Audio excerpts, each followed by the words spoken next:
Working ladies के ATM उनके husband के कंट्रोल में है और उनको पॉकेट मनी मांगनी पड़ती है अपनी ही सैलरी में से, जो कि उनके हस्बैंड्स के पास है।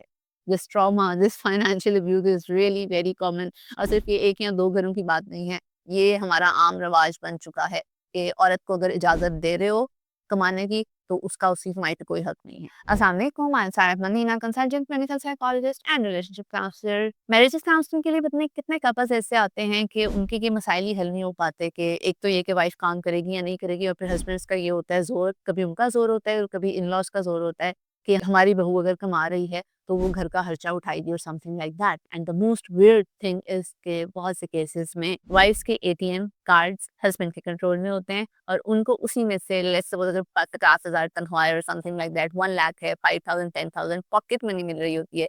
क्योंकि हमने तुम्हें जॉब करने की इजाजत दी है, इतना प्रिविलेज दिया है, तो अब सैलरी हमारे पास रहेगी और तुम्हें उसमें से पॉकेट मनी मिलेगी। वाई? और कई दफा इन लॉज का ये प्रेशर होता है। और बहुत से केसेस में फीमेल्स, आपको पता है, जॉइंट फैमिली में रहते हुए अगर जॉब कर रही होती हैं तो उनको घर के बिल भी पे करने पड़ते हैं, जो कि सिर्फ उनका हस्बैंड और उनके बच्चे वो चीज़ें नहीं यूज़ कर रहे, उनके देवर, भाभियाँ, ससुर, सास, उन सबका पे करना पड़ता है। And this is really very common, ये किसी एक या दो घरों की बात नहीं है। जब आपको अपनी मेहनत से कमाई हुई अमाउंट भी अपने हस्बैंड से माँगनी पड़े, उसके लिए हाथ फैलाने पड़े, तो फिर आप एक हेल्पलेसनेस का शिकार हो जाते हो। आपके अंदर लो सेल्फ एस्टीम होगी, आपके कॉन्फिडेंस इश्यूज होंगे, आपको लगेगा कि आपकी लाइफ आपके कंट्रोल में ही नहीं है। आप जब एक मशीन की तरह काम कर रहे हो, रात 9-10 बजे सो रहे हो, सुबह 4-5 बजे उठ रहे हो, बच्चों का लंच भी प्रिपेयर कर रहे हो, बच्चों का सब कुछ प्रिपेयर्ड है।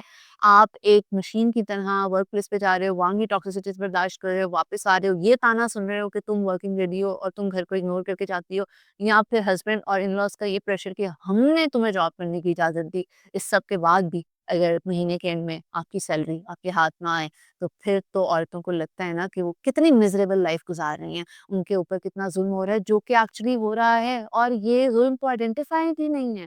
मतलब काउंसलिंग सेशंस में इतने लोग जो हैं वो आके ये चीज़ डिस्कस करते रहते हैं कि हमारी हमने इसको इजाज़त दी है, बताएँ अब इसको तनख्वाह क्यों दें? या फिर ये कि इसका एटीएम तो मेरे पास होना चाहिए। और बहुत सी फीमेल्स ऐसी हैं, वो अगर अपना एटीएम माँग भी लें या कि ना हमारी चेकबुक हमें दो, या इस चीज़ पे स्टैंड लें, उनको सिंपली कहा जाता है कि डिवोर्स है या फिर तुम अपनी जॉब छोड़ो। Is this the way? ऐसा क्यों हो रहा है हमारी सोसाइटी में?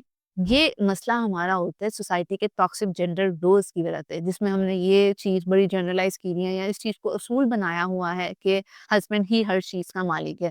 फिर चाहे वो औरतों की मेहनत से कमाई हुई सैलरी हो, या फिर उनका वो प्रोफ़ेशनल करियर जिसके लिए उन्होंने बहुत ज़्यादा सैक्रिफाइसेस की हैं। और जो सीनियर्स की फाइनेंशियल इंडिपेंडेंस है, वो इसी जेंडर रोल के अगेंस्ट जाती है कि ज़ाहिर है वो कमाएगी और अपना पैसा अपने पास रखना चाहेगी। और बहुत से लोग इस चीज़ को, हस्बैंड स्पेसिफिकली, इस चीज़ को अपनी ईगो का मसला बना लेते हैं कि हमारी वाइफ इंडिपेंडेंट वो है, वो हमारा गुस्सा बर्दाश्त नहीं करेगी, क्योंकि उसको पता है कि उसने तो हाथ नहीं फैलाने उसके आगे। तो ये चीज़ बहुत-बहुत ज़्यादा कॉमन है and this is destroying marriages way too much. जो कि एक्चुअली में मसला होना नहीं चाहिए। क्योंकि अगर फीमेल दिन के 8 घंटे स्ट्रगल करके मेहनत कर रही है, 24 आवर्स होते हैं ना, 8 hours sleep, 8 hours household work and 8 hours work place, तो उसका हक है कि वो अपनी ज़िंदगी में 8 घंटे दिन के अपने काम को दे सकती है, अपने प्रोफ़ेशन को दे सकती है। व्हेन यू साइन योर निकाहनामा, आप ये तो नहीं कहते ना कि हम आपके मुताबिक ज़िंदगी गुज़ारेंगे, हम सब कुछ छोड़ रहे हैं।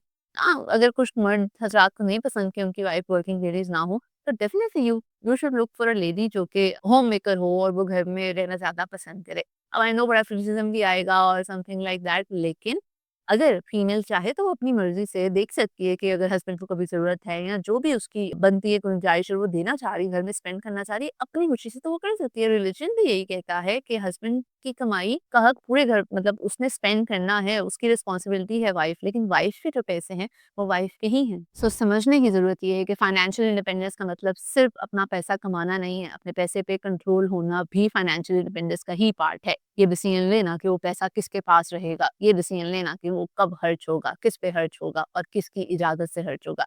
This is the part of financial independence. और अगर आप भी इस चीज़ से गुज़र रहे हैं, this is the right time, you need to speak up, you need to speed up and fight for the right thing, please talk. और अगर नई चीज़ें समझ आनी, कॉन्टैक्ट एनी मैरिटल काउंसलर और समथिंग लाइक दैट। ठीक है, अगर आप दे रहे हो, पूरी ज्ञान कर रहे हो अपनी सैलरी और आपको फ़र्क नहीं पड़ रहा, मेंटल हेल्थ इफ़ेक्ट नहीं हो रही, आप अपने अंदर ही इतनी एहसास कमतरी नहीं फ़ील कर रहे और आप आपकी वेल-बीइंग इफ़ेक्ट नहीं हो रही तो फिर ठीक है, लेकिन अगर वेल-बीइंग इफ़ेक्ट हो रही है, जो कि हो रही है, हम लोगों को अंदाज़ा नहीं होता जब तक उस टॉपिक पे बात ना हो रही हो, बहुत ज़्यादा इफ़ेक्ट हो रही है mental well-being, so you need to consult psychologist, marital counselling sessions की, कपल थेरेपी की आप लोगों को ज़रूरत है और आपके हस्बैंड को ये समझने की ज़रूरत है कि he needs to wake up और भई हद की बात करें।